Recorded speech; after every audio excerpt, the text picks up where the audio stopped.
Sa lipunan ng politika, laging umiiral ang pagtutunggali at labis na ambisyon ng ilang politiko na manghari.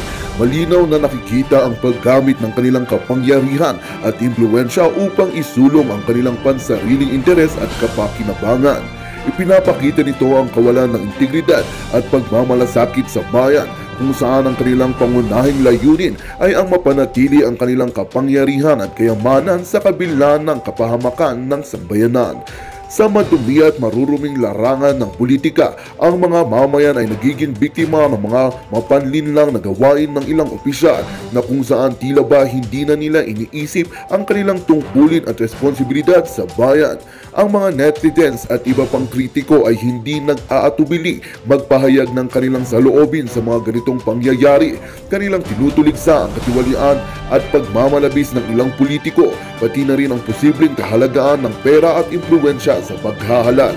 Sa kanilang pananaw, ang mga pinuno ng bansa ay dapat maging tapat at may integridad sa kanilang mga gawain at hindi dapat magbabayad o maging bahagi ng katiwalian.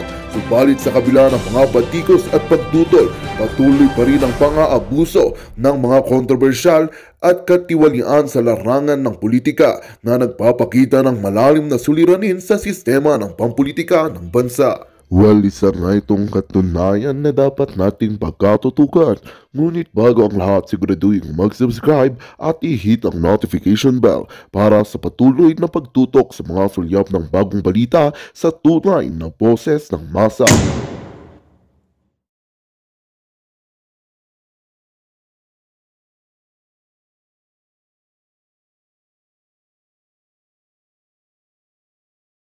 Hi, Miss Sally Chong. Nailagay na ba ang mukha ni Maharlika sa kanilang mga thumbnail para mabigyan sila ng pangkabuhayan showcase? Okay, actually, ngumingiti man tayo dito lahat mga palangga, pero tumatangis ang ating bayan. Bakit tumatangis ang ating bayan, mga kababayan? Okay. What's our title?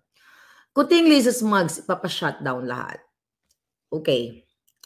Last year, ang dami na nating vlog about sa pa-shutdown, kung isa-shutdown ng SMNI. And yes, true enough, ang mga makakaliwang grupo sa Congress, unahin natin, ang SMNI na pati Facebook page, YouTube, lahat ay gusto nilang gamitin, baliin ang batas, gamitin ang kanilang power para ipabagsak ang SMNI. Na yan na nga lamang ang sandalan ng taong bayan na kritikal sa gobyerno ni Lisa Ahas Mugs. Okay? Yung sila Brosas dyan. At syempre, dahil kaalyado na yan ni Liza Ahas Araneta Mugs, araw-araw po yung bunganga ko ay hindi natin aalisin ang pangalan ni Liza Ahas Araneta Mugs. You know why? Ulit-ulitin ko, siya po ang ulo ng lahat ng national problem sa ika nga ni Attorney Glenn Chong. Siya ang ulo ng kabalbalan ng ito. At bawat galaw dyan sa Congress ay namomonitor niya at may baspas po niyan ng hinayupak na babaeng yan.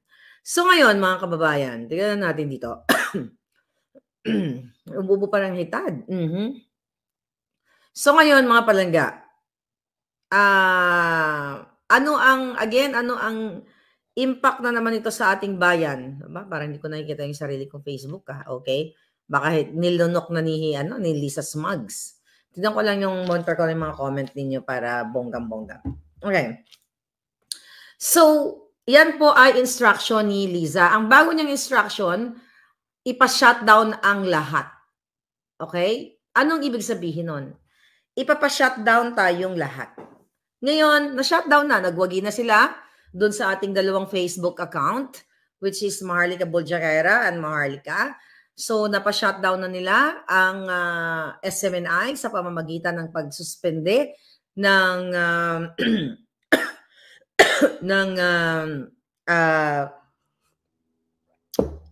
MTRCB.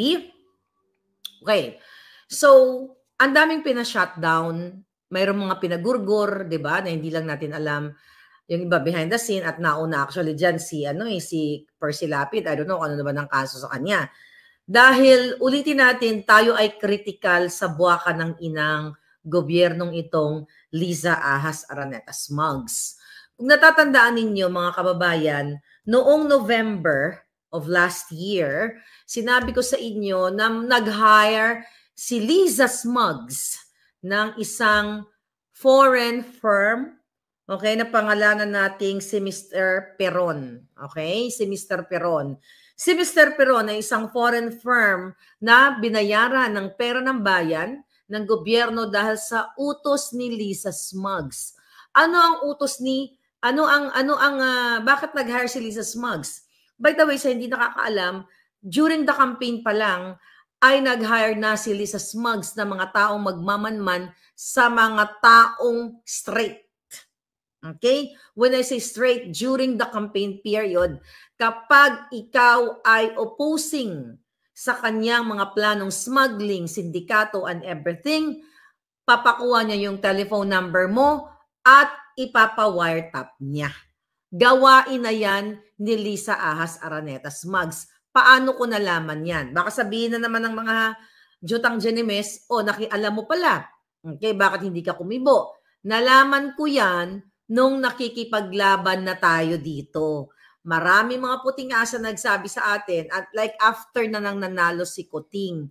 Kaya nga tumayo ako dito ng bonggang-bongga at nilalabanan ko ang mga demonyo sa lipunan kahit na buhay ko ang nakataya.